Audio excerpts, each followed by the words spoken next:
राम विवाह। राजा जनक के मंत्रियों द्वार राम लक्ष्मण का समाचार पाकर राजा दशरथ बड़े आनंदित हुए। धनुर्भव की बात सुनकर तो उनके आनंद का ठिकाना न रहा। महल में जाकर उन्होंने सब समाचार रानियों को सुनाए। रानियां भी फूली न समाईं। उन्होंने ब्राह्मणों को दान दक्षिणा दी।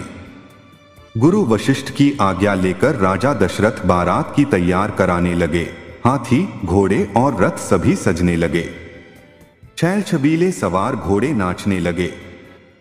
गुरु वशिष्ठ और राजा दशरथ दिव्य रथों में बैठे चतुरंगिणी सेना के साथ बारात चल पड़ी और 5वें दिन मिथिला जा पहुंची।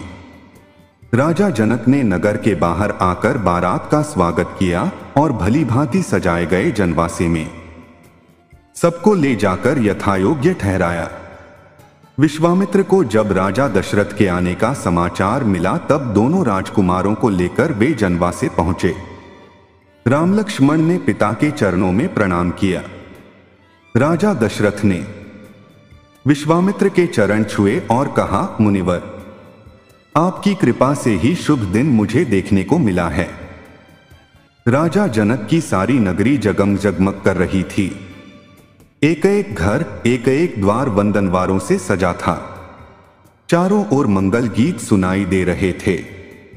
राजमार्ग और राजमहल में दर्शकों की अपार भीड़ थी।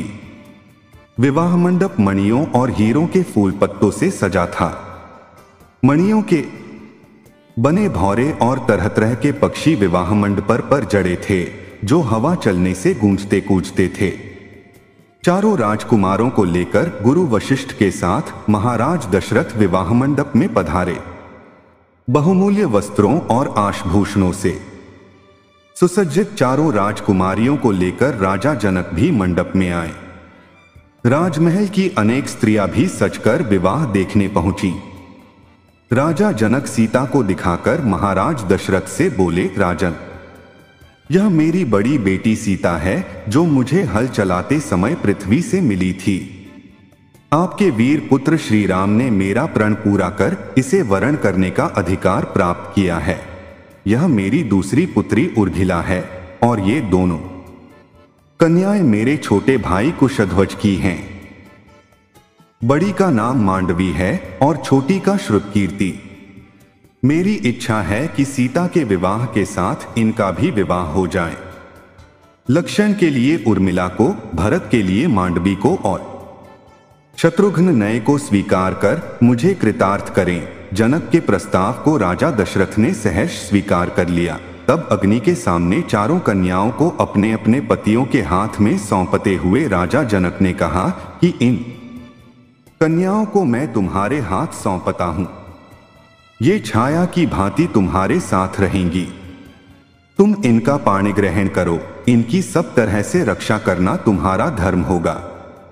गुरु वशिष्ठ और शतानंद ने वेद मंत्रों के साथ विधिवत विवाह कराया। तब राजा दशरथ राजकुमारों और पुत्रवधुओं को लेकर जनवासे लौट आए।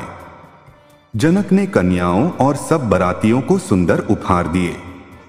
राजा दशरथ ने भी सोने से सींग मढ़ाकर दूध देने वाली सहस्रों गायें ब्राह्मणों को दान में दी। दूसरे दिन विश्वामित्र ने आकर राजा दशरथ को बधाई दी और सबसे विदा लेकर वे अपने आश्रम को लौट गए। कुछ दिन तक जनक का आतिथ्य ग्रहण करने के पश्चात राजा दशरथ ब्रैट के साथ अपने नगर को लौट चले। वे कुछ ही दूर गए होंगे कि सहसा भयंकर आंधी सी आई और उसके साथ ही क्रोध की साक्षात मूर्ति परशुराम फरसा और धनुष बाण लिए प्रकट हो गए। उन्हें देखते ही अयोध्यावासी डर के मारे अधमरे से हो गए और राजा दशरथ के तो होश ही उड़ गए। राम का रास्ता रोककर परशुराम बोले, राम, शिव के पुराने धनुष को तोड़कर तुम्हारा हौसला बहुत बढ़ गया है। मैं तुम्हारे अहंकार को चूर करूंगा। राजा दशरथ ने गिड़गिड़ाकर परशुराम से बड़ी अनुनय विनय की और राम पर अनुग्रह करने की प्रार्थना की। परशुराम ने दशरथ की बात सुनी अनसुनी कर दी और राम से फिर बोले, मेरे इस धनुष को चढ़ाओ। यदि न चढ़ा सके तो तुम तत्काल मेरे फरसे का आहार बनोगे। यह सुनते ही राजा दशरथ तो बेसुध होकर गिर पड़े मनस्वी राम निर्भीकता से बोले, मेरा रूप आप देखना चाहते हैं तो देखें। उन्होंने परशुराम के धनुष बाण लेकर प्रत्यंचा चढ़ा दी और धनुष पर बाण रखकर बोले, मैं इस बाण से आपकी तपस्या का समस्त प्रभाव अभी नष्ट करता हूँ और भनारगात से आकाश में विचरण करने की शक्ति भी नष्ट करता हूँ। परशुराम हतप्रभ हो गए। उन्होंने राम की स्तुति की और आशीर्वाद दिए और यह प्रार्थना की कि तप का फल भले ही नष्ट कर दें, परंतु मनोगति नष्ट न करें, जिससे मैं महेंद्र पर्वत पर लौट सकूं। श्री राम ने उनकी बात मान ली।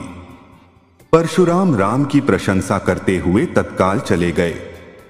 परशुराम के चले जाने के बाद बारात आगे बढ़ी। बारात के पहुंचते ही अयोध्या में घर घर आनंदोत्सव होने लगे। गलियों में शंख और मृदंग की ध्वनि गूंज उठी। स्त्रियों ने मंगलगान किए और फूल बरसाए। रानियों ने पुत्रों और पुत्रवधुओं की आरती उतारी। उस समय राजा दशरथ के भवन की शोभा देखते ही बनती थी राजकुमार शीलगुण संपन्न पत्नियां पाकर बड़े प्रसन्न थे। सीता जी के अनुपम रूप, गुण और सेवा से श्री राम और सास-ससुर सब प्रकार से संतुष्ट थे। राजकुल में दिन दिन सुख समृद्धि की वृद्धि होने लगी। समस्त कौशल राज्य का भाग्य जग गया। अगला कहानी सुनने के लिए हमारे चैनल को सब्सक्राइब करें।